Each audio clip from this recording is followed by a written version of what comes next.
Chapter 4 adds to Chapter 3 in talking about a couple of other types of markets or types of goods where a typical market solution from the supply and demand basic model from economics tends to fail. It doesn't provide us with an optimal or efficient solution. And those two instances that are discussed here are common property resources and public goods. So these are two types of goods are defined using uh, two dimensions. So those are rival and excludable. So for a good to be rival means that it can be used up or depleted. So when one person uses it, it diminishes the quality or quantity of the product or resource for someone else. So that's what it means for a good to be rival. And then for a good to be excludable means you can keep people out from it. So you can make people pay before they use something. Most of the goods we consume are both rival and excludable, and those are considered private goods. And those are the goods where a typical economic supply and demand model works pretty well to describe what happens for those goods. They're things that you have to pay for in order to use them, and once you've got it, it's yours. You use it, and it's no longer usable, or either its quality has diminished for someone else. So that's a private good. A common property resource, which is what we'll discuss first in this chapter, is a good that is rival but non-excludable. So you can't keep people out from it. You can't make people pay before they use it, but it can be used up or depleted. That's a common property resource. A public good, which is the second part of this chapter, is something that's both non-rival and non-excludable. You can't keep people out from using it. And the fact that one person uses it doesn't at all affect someone else's ability to use it. So first, let's talk about common property resources. The sort of classic example of a common property resource is a fishery. And you think about a fishery in terms of an open access fishery. So think about international waters out in the ocean, something like that no one can really govern, no one can keep someone from being able to use it. And so it is non-excludable. You can't keep people out. But at the same time, it is rival. The more I fish, the fewer fish are there for you, right? So it can be depleted. So if we think about these boats going out into this fishery, out into these waters, for some period of time, for some up to some number of boats, so in this example, up to 400 boats, we're experiencing constant returns, meaning that for each additional boat, we're able to catch additional fish, right? And it's a constant return, so each boat catches the same number of fish. So that's going to be sort of an underlying assumption throughout this example to keep things simple. So we're going to consider each boat to be identical. So if one boat's catching 100 fish, all the boats are catching 100 fish. So up to some point, adding new boats just increases the number of fish that we can catch steadily by a constant rate. At some point, though, we've fished enough that now the fish are not able to reproduce at a high enough rate that we get those constant returns, and we start to see diminishing returns. So adding more boats does still increase the number of fish that we can catch. So you see this curve is still going up, but it's increasing at a decreasing rate. So we're having diminishing returns. That fifth boat is not able to catch as many fish, or that 500th boat, I guess I should say, not able to catch as many fish as the 400th boat did. Right? They catch some, they do increase our total returns, but by a smaller amount. And then as we get to a bunch of boats, so in this example, that's around 900 boats, we start to see what's called absolutely diminishing returns. And in this case, that means that the number of fish we're able to catch actually starts to go down because we have our fishery, our waters have gotten so crowded that we're fishing out so many fish that they can't reproduce enough. And we're actually, now that there are 900 boats on the water, the catch, our overall total product of fish is smaller than it was before. It starts to actually go down here. So obviously there's some ideal number of boats. At some point, it hurts all of us to keep adding boats to the fishery. And you can see that here with these are the numbers that go with that picture, where the first row here is our total catch of fish, or the first row, sorry, is our total number of boats. The second row shows us how many fish we catch with that number of boats. And then we've got our total revenue in millions. So these are just kind of made up numbers for this example, giving us that say so 1,000 tons of fish translates to $1 million in revenue, right? So this is just giving a price to the fish. So you can see revenue in this row, and then again, just sort of made up for this example, our total cost in millions of adding each boat or each 100 boats as they go up in this table. So then the last row gives us our total profit. So the point here is to see that as we continue to add boats in the beginning, our profits are going up. After that 400 boat mark, our profits still increase, but at a decreasing rate. That's in this period of diminishing returns. And then once we hit that 900 boat mark, we start to see our profits actually falling. So that's the absolutely diminishing returns point. And at some point, so in this example, that point is at 1,200 boats, our profits fall to zero. And if we keep adding more boats, our profits actually become negative. The total cost of adding another boat is greater than the possible revenue from adding another boat. So here's another picture, another way to see that. Our total costs increase at a constant rate because each boat is the same, remember, so the cost of adding another boat is the same each time. So we see that total cost line just going up as a straight line with a constant slope. Our total revenues sort of follow that returns picture. So we've got constant returns and then diminishing returns, and then absolutely diminishing returns as the revenues turn a hill and go back down. And so profit, the black curve here, is just the distance between the cost curve and the revenue curve.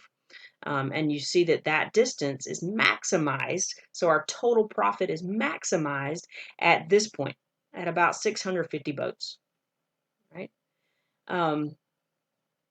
But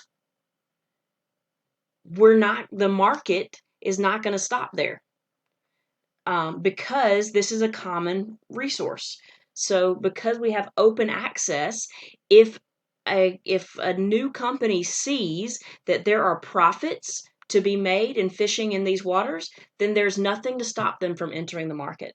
So even though maximum profit would occur here at 650 boats, 651 boat, that 651st boat is going to look at this market and say, look, there's a lot of money to be made there.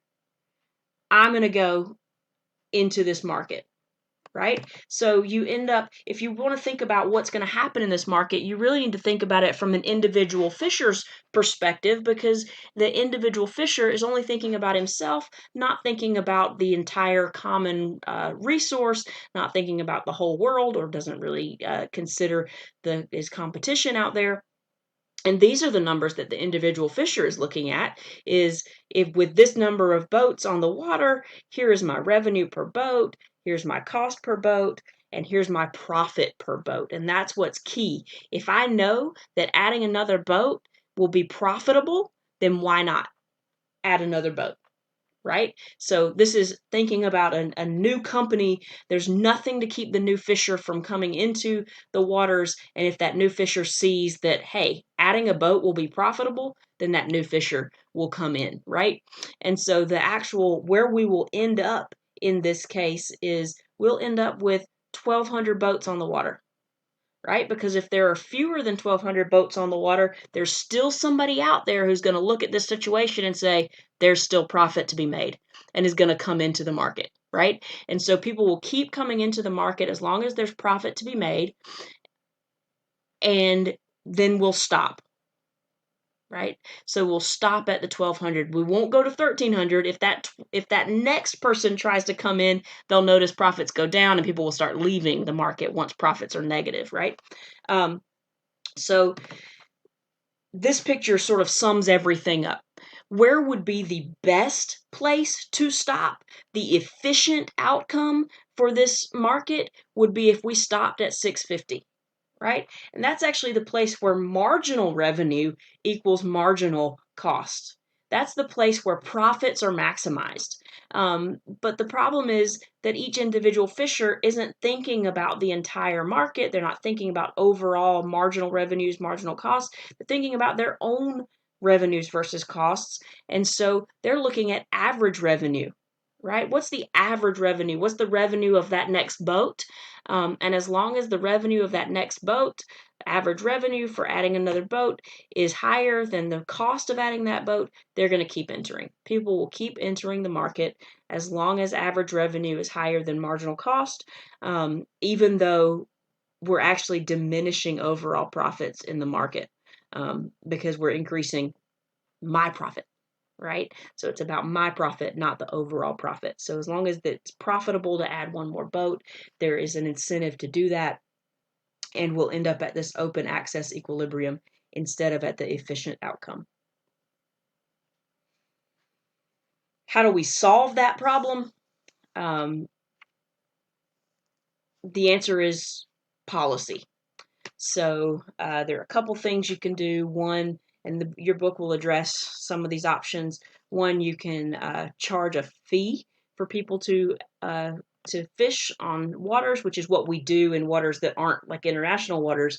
This is what we do. We have fishing licenses that cost some money or something. So if you can figure out the right amount to charge, and the book goes through sort of what that would be. So the license fee, you see it listed over here. If you can figure out that amount to charge that keeps the 651st boat from coming into the market, right? So 651 would be this profitable, right? The space between average revenue and marginal cost. So if you charge a fee of that amount, it would mean the 651st boat would see that it's no longer profitable, because sure, fishing would give them this much revenue, and it would the boat cost them this much, but you add that license fee onto it, and now your costs are higher than revenues, so 651 would not enter the market. So that's one option, is to charge a fee. Another option, or other things that we actually do, and that's have quotas on how much can be fished out, things like that. So you can read more about that. Then the book talks about the second type of resource that I discussed on the first slide here, and that is a public good. So a public good is a good that is non-excludable and non-rival. You can't keep people out, and once one person uses it, it doesn't diminish other people's using it, right? So an example of this is forest preservation. So forest preservation actually benefits everyone. Um, once you're preserving some amount of forest, right, then everybody is getting the benefit from it. You can't keep people from that benefit.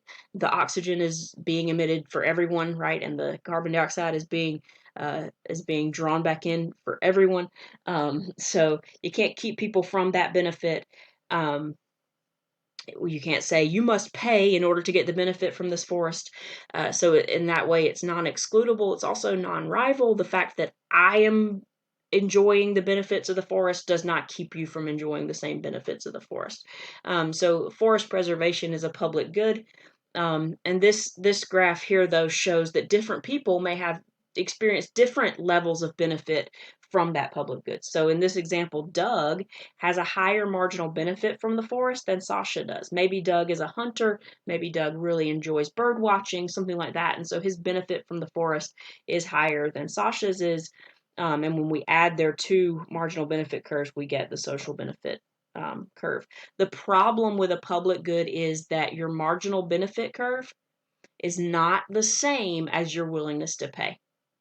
So with private goods, we called marginal benefit and willingness to pay were the same thing, and they were both your demand curve, right? What you were willing to pay for something was the benefit that you got from it.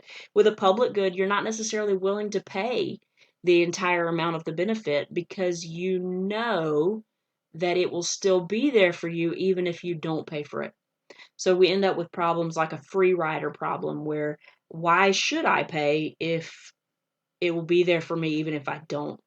It's non-excludable, right? And non-rival.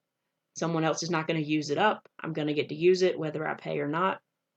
And so the problem is that even though Doug gets some benefit from the forest, he's not necessarily willing to pay the total amount of that benefit. And so again, policy is required here to get us to an efficient point where we can actually pay for forest preservation. Um, Either you have to just tax people, but then that's tough politically because what if, for example, you taxed an amount of $5? Cool. Doug is fine with that because Doug is willing to pay that much for forest preservation, but Sasha's going to get super mad because she was only willing to, her marginal benefit of forest preservation was only 2, and you're now taxing her 5. She thinks it's not worth it, right? And so the fact that we have different preferences, different benefits across different members of society makes it really tough um, to assign some cost or price to public goods. So this chapter really just highlights that there are lots of instances where our typical supply and demand market solution doesn't work. And a lot of those instances happen to occur in environmental areas because the environment sort of belongs to everyone but no one all at the same time. And so we have this problem that economics really needs to begin to or continue to address and to think about, and that is how these situations really affect economic outcomes, right? And economic outcomes certainly affect environmental situations, but it's not okay for us to ignore. And usually in a principles class, we kind of teach these things as a second thought. That here's how markets work, and sometimes they don't work, and then we move on, right? But really, it's the bigger and more global the world gets, the more of these sort of, particularly in environmental situations, the more of these situations we come upon that it's becoming more and more typical that we see these situations that we have in the past considered to be atypical situations. And so these are particularly important to address as economists.